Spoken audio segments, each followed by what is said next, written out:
So in today's video, I'm going to show you a technique for sketching and painting animal characters in this simple children's book style.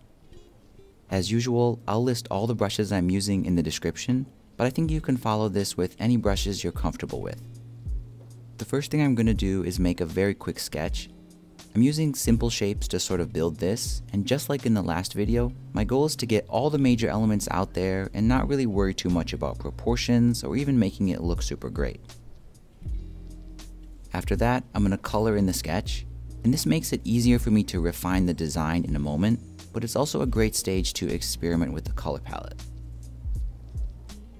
After everything's colored in, I'm going to use the warp and liquefy tools in Procreate to bend and refine the design into something a little more proportional and balanced. And once I'm happy with how it looks, I'll make a blank layer above it, and this is where I'll draw a super clean outline.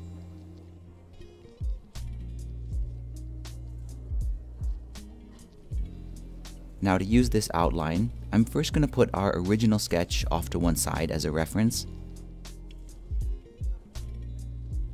Then I'll set the transparency mode of the outline to multiply, and then move that layer to the top of the layers panel. And if you want to, you can lower the opacity of the outline layer to make it a little bit lighter while you're painting. And to start painting, the first thing I'm going to do is paint an overall wash color for the character. In this case, it's going to be the color of the fur. So I'll choose that color here.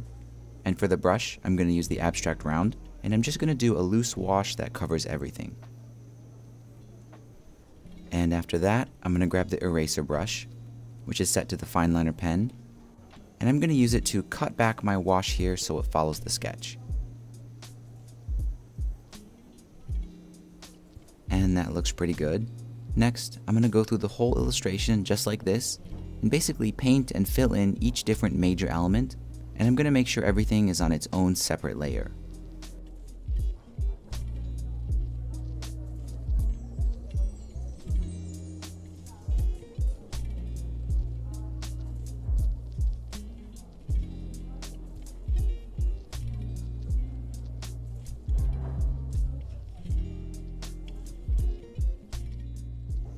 And once all the major elements here are filled in, you can see in the layers panel that everything is basically on its own layer, and all these pieces sort of fit together like puzzle pieces.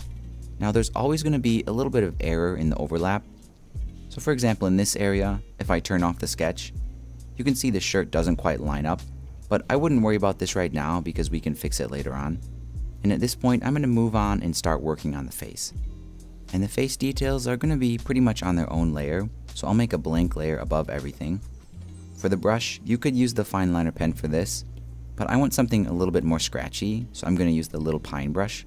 And I'm just going to use this to fill in the nose and the cheeks in a light pink tone, and then the mouth will be a dark brown tone. And now for the eyes, there's a little bit of a trick I want to show you. So I'm going to do that on a blank layer.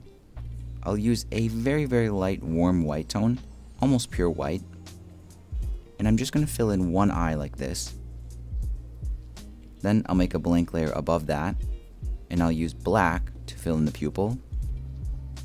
And then I'll just duplicate the layer for the white part and the pupil, and I'll move it over and use that for the other eye. And because the pupils are on their own separate layers, I can move them around and adjust them independently until they look right.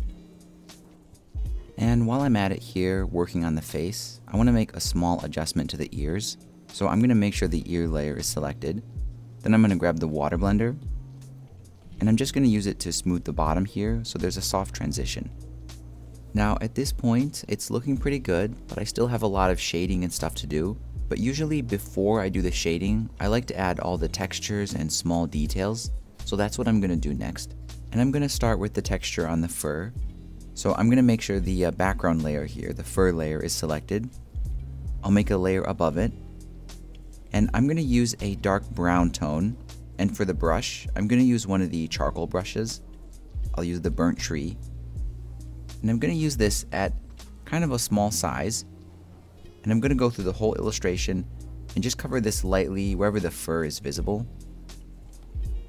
After that, I'm going to grab the eraser brush, which is set to the Fineliner Pen, and I'm going to use it also at a pretty small size. And I'm basically going to erase through this texture just in this up and down kind of linear fashion. And this texture is interesting, but right off the bat it's just too strong. So I'm going to change the transparency mode of this texture to multiply. And then I'm going to lighten it and set it to a point where it's more subtle.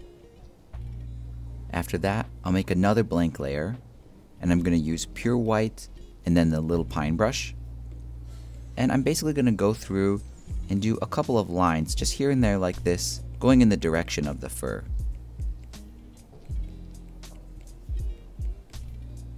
And once the texture is finished, you can see here I did it on these two different layers.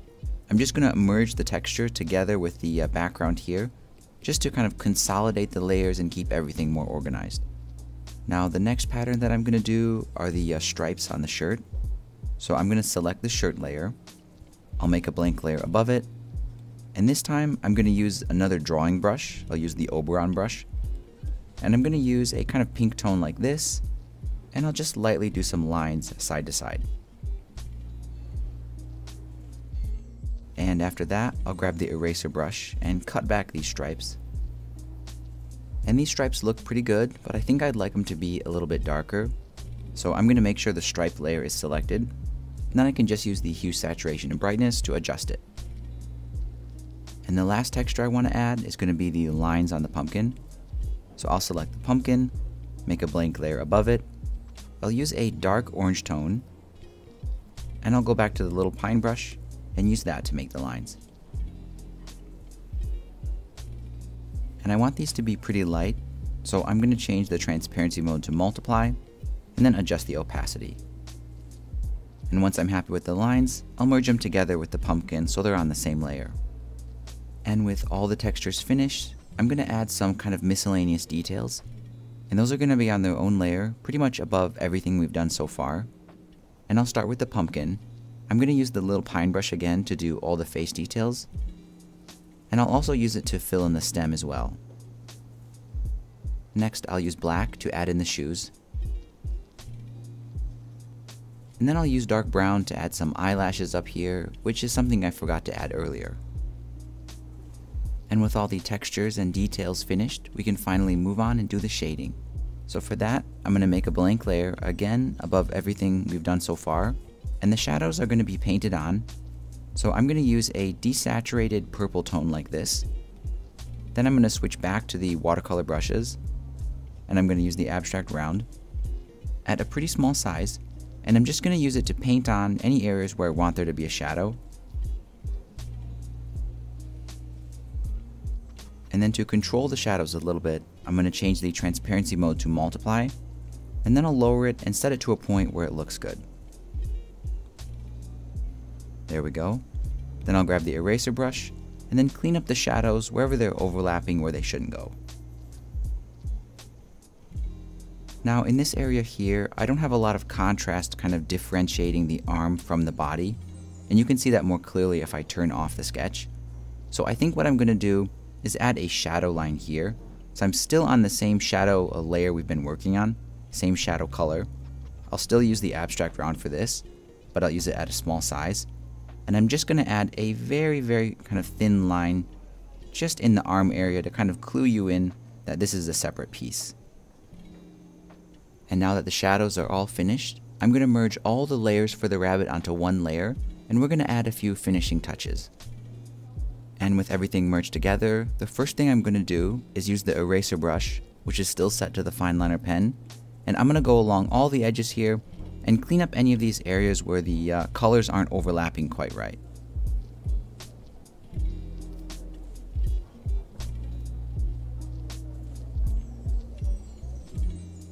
Now in areas like this, where the kind of mistake can't be fixed by erasing it, what I want to do is kind of reconstruct that area.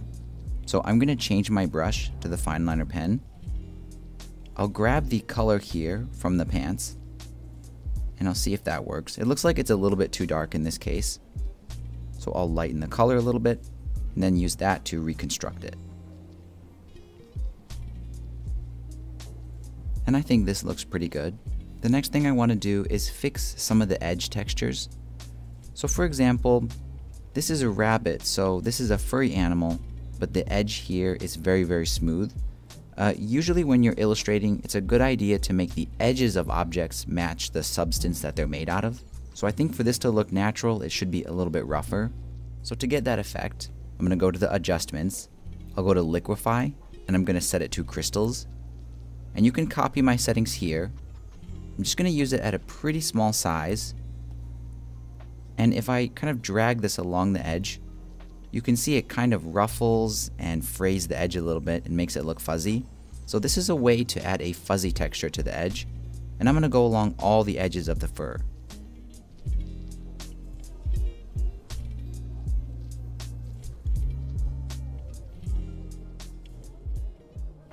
Now, if you look at the shoes, we have sort of the opposite problem where I think the shoes should be pretty shiny and smooth, but the edge indicates that they're sort of fuzzy or fluffy. So I'm actually going to kind of fix that by just redrawing black. And I'm going to use the Fineliner Pen for that. And I'll just go along the edges here and make sure they're super smooth. And this kind of edge management technique does take a little bit of extra time, but I think it's totally worth it. In pretty much all of my videos, I have a very clear step-by-step process, but in real life, I do often go back when I make mistakes and redo certain steps. And in this case, I do see that I've made a mistake, and I think it's okay to include it in this video.